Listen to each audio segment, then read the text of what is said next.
Yenelis Alcedo, el reagrupamiento de hogares de mujeres víctimas de violencia conyugal acaba de lanzar una campaña de acción y concientización.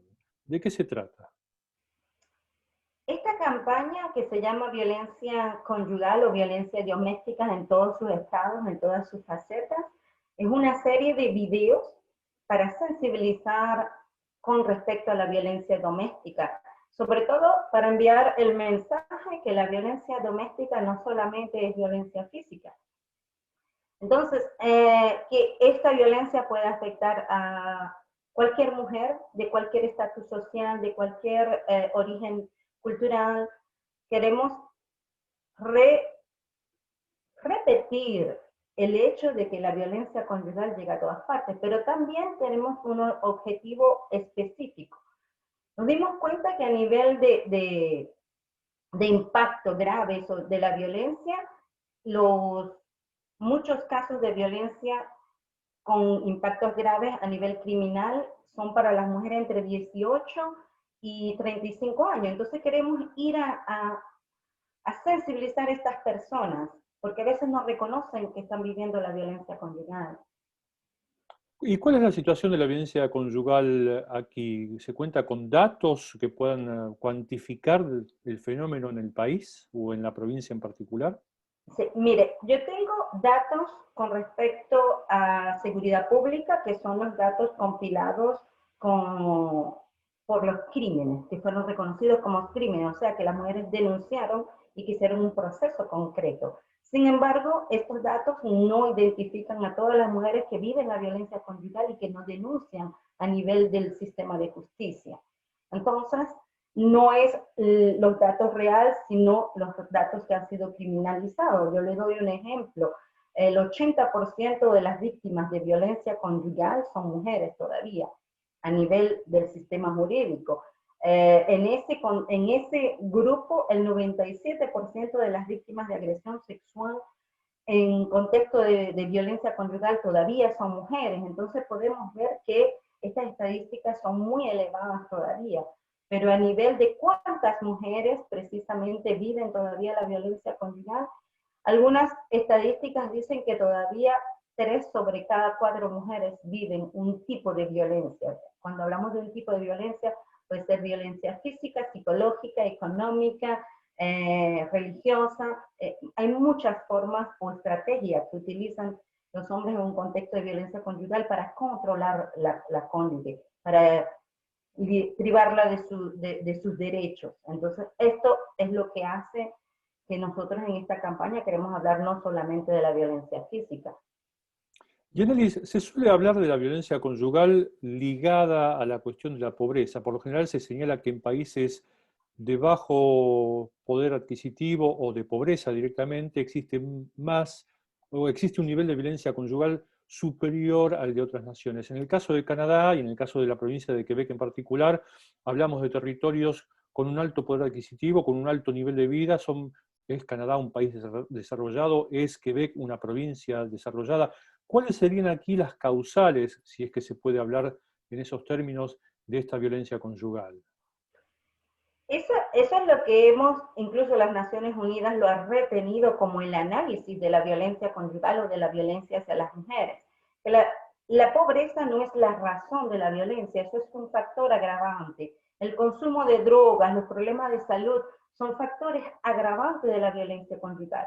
Pero a la raíz hay un problema social, que es el problema de la desigualdad de género. O sea, hay estereotipos que se han fijado como el hombre es el jefe de la casa, el hombre es el que manda, es el que lleva los pantalones. Y ese tipo de creencias se ha arraigado por mucho tiempo y en ciertos países donde no, las mujeres no tienen acceso a alquilarse otro apartamento, no tienen dinero, hay pobres, no pueden salir de la violencia, pero no necesariamente es porque son pobres que viven la violencia. No son todos los hombres pobres que ejercen la violencia hacia sus esposas, hacia sus cónyuges. Entonces tenemos que tener claro que la pobreza, el consumo de droga, de alcohol, los problemas de salud, puede ser físico o mental, son factores agravantes, pero no son las causas de la violencia. Las causas de la violencia es la diferencia con respecto el posicionamiento social de la mujer o del hombre, que si tienen derechos, que si le impedimos tener derechos, el hombre continúa a tener una vida como de soltera, como decimos, incluso después del matrimonio, pero la mujer se tiene que quedar guardada para poder respetar el rol que le han dado socialmente. Y usted ya lo dijo en algún momento, hace unos instantes, hizo referencia a que la violencia conyugal no se refiere exclusivamente a la violencia física, sino también a otros medios.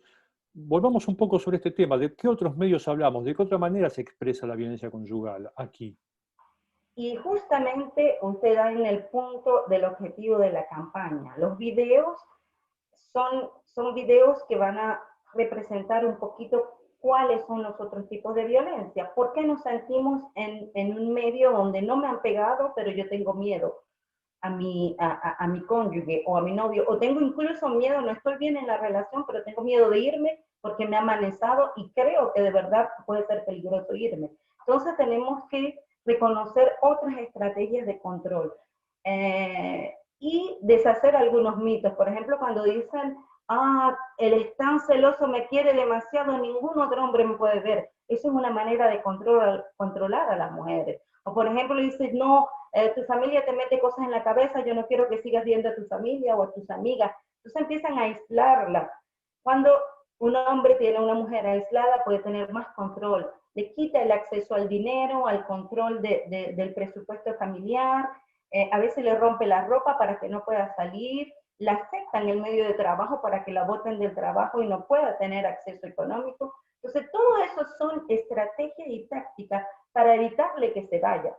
Y el miedo es una de las razones más grandes. Si una mujer siente que tiene miedo de su cónyuge, así nunca le haya pegado, pero por lo menos sabe de qué podría ser capaz, y sabemos que muchas veces no tenemos la fuerza física para defendernos. Entonces, todas esas estrategias hacen que la mujer no pueda irse, que la mujer tenga miedo, que la mujer no tenga los medios económicos para poder instalarse a hacer su vida. Por eso la importancia que las mujeres sepan que deben utilizar los servicios de las casas de albergue, y las intervenantes, las trabajadoras de las casas de albergue pueden ayudarlas a construir un escenario de protección para salir de la relación y el ciclo de la violencia de una manera seguritaria. ¿Entiende? Entonces, es importante de pedir ayuda, es importante de estar acompañada en todo el proceso. Así no tenga que ir a la casa de albergue, a los hogares, y vivir en los hogares, puede pedir los servicios sin necesariamente ir directamente a vivir en los hogares. No lo habíamos hablado previamente, pero se me ocurre en este momento, supongo que esta posibilidad de recurrir al pedido de ayuda debe ser particularmente importante en casos específicos como el de las mujeres autóctonas por un lado y las mujeres inmigrantes por el otro, ¿no es cierto? Sí, cuando le hablaba de factores agravantes, la cuestión de las mujeres autóctonas es un factor agravante. Ellos viven otras violencias sistémicas que hace que esté particularmente aislada. Las mujeres inmigrantes también. A veces las mujeres inmigrantes recientes, cuando han llegado hace poco al país, que no conocen los servicios, que no conocen sus derechos, que tienen miedo de pedir ayuda, que tienen miedo del punto de vista de las personas de la sociedad que las recibió. Entonces, cuando no tenemos esos conocimientos y no sabemos exactamente qué es lo que estamos viviendo, entonces, si no hablan el idioma, es muy difícil comunicarse. Por supuesto, tienen que saber, si no habla ni el francés ni inglés, llama a una casa de albergue o a SOS Violencia Conyugal, van a conseguirle a alguien que hable su idioma, van a conseguirle a alguien que pueda ayudarlo. Entonces, puede ser bueno de saber que sí es un factor de vulnerabilidad que aumenta el peligro y el aislamiento de la mujer. Más que está aislada, más difícil es salir del ciclo de la violencia. Entonces, tiene que saber que es posible de salir del ciclo de la violencia, incluso siendo autóctono, incluso siendo inmigrante.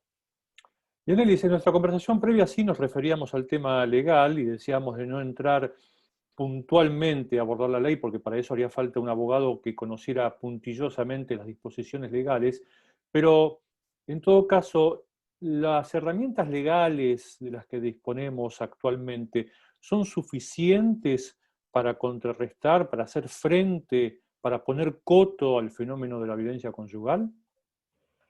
Es importante entender que aparte de la ley hay la implicación personal y de otras personas de la sociedad, pero existen todas las infracciones que se cometan en contexto de violencia conyugal y que no respeten la ley civil, la ley criminal, el código civil y criminal, pueden ser juzgadas. Pero de eso depende de que la mujer esté bien acompañada por poder seguir el proceso, desde la denuncia a la policía hasta ir a la corte. Como sabemos, y eso no solamente aquí, hay mucho que hacer con respecto a cuando una víctima tiene que demostrar que es una víctima a nivel del aparato de justicia. Entonces, por eso decimos, es necesario no solamente que las leyes existan, pero que esa mujer pueda ser acompañada e informada de una manera adecuada. O sea, tener una trabajadora de una casa de albergue que la acompañe, tener un abogado, como usted dice, que la acompañe. Cada provincia en Canadá tiene planes diferentes y tiene un conjunto de servicios diferentes. Particularmente en la provincia de Quebec, desde el año 95 existe una política para luchar contra la violencia conyugal. Y cada 5 años hay un plan de acción que se renueva y que va a tratar de ir a buscar todas las acciones que no se han logrado para ayudar a terminar la violencia conyugal. Pero como sabemos, todas esas acciones no tienen un impacto como lo esperábamos, porque ya hace 40 años o más que hemos estado trabajando con esas leyes y todavía las estadísticas de violencia hacia la mujer y la violencia conyugal son enormes. Incluso a nivel criminal, a nivel estadísticas que han sido juzgadas sin tener las estadísticas reales de las mujeres que no denuncian. Entonces sabemos que hay mucho que hacer con respecto al vecino que ve que una mujer está viviendo, que escucha, que pueda denunciar, llamar a la policía, el hermano que sepa que el esposo, su cuñado, es demasiado controlador, no deja salir a la hermana, todo eso, que pueda intervenir de una manera adecuada. De una manera adecuada, si no sabemos cómo, llamamos a una casa de albergue para preguntarle, que nos acompañen, que nos digan cuál es la mejor manera para que sea seguritario para la víctima, porque a veces involucrarse sin saber cómo puede poner a la víctima en un mayor peligro. Entonces, es importante el informarse antes de actuar, para que el escenario de protección de las mujeres y los niños que son muy afectados por la violencia conyugal sea planificado de una manera seguritaria.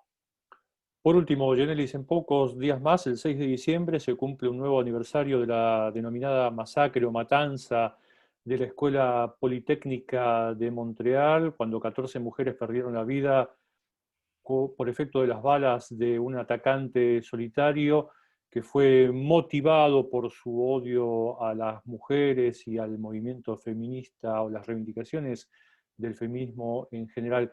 ¿Qué reflexión le merece a usted este hecho y cómo se enmarca esto en esta campaña? Hacemos un llamado a la sociedad en general. Tenemos que involucrarnos personalmente. Yo creo que yo lo repetí varias veces durante nuestra conversación.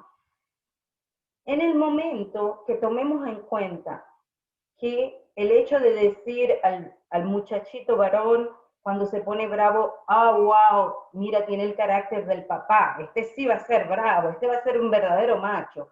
Lo estamos enviando el mensaje que lo que está haciendo está correcto.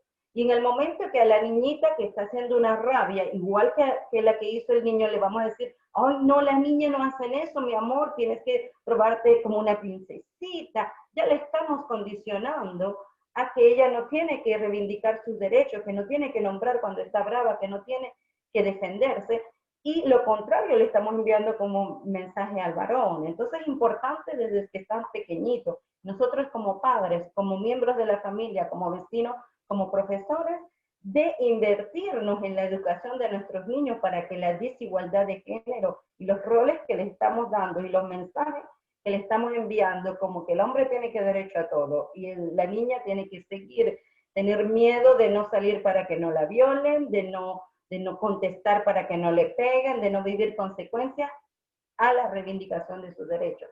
Entonces es una cuestión de educación.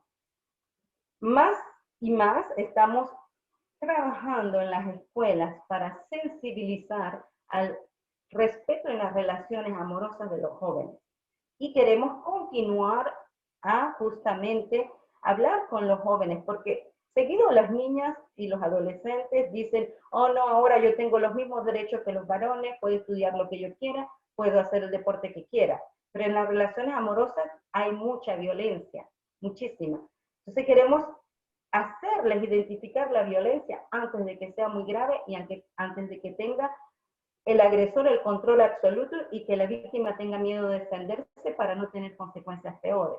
Y de más en más vemos que los jóvenes están denunciando la violencia, cosa que creemos que es una buena inversión de continuar a trabajar con los niños y con los adolescentes, con las personas jóvenes que no reconocen las otras manifestaciones de violencia como la violencia psicológica, el control, la intimidación, el abuso sexual, obligar a tener relaciones cuando no tenemos ganas, todas esas acciones o estrategias son parte de la violencia en un contexto de relación amorosa. Yenelis Alcedo, muchas gracias por esta entrevista con Radio Canadá Internacional. El placer es para mí, estoy contenta de poder enviar el mensaje a las personas de habla hispana que están y que van a poder tener la información y poder compartirla con sus familiares, con sus vecinos, con sus amigos.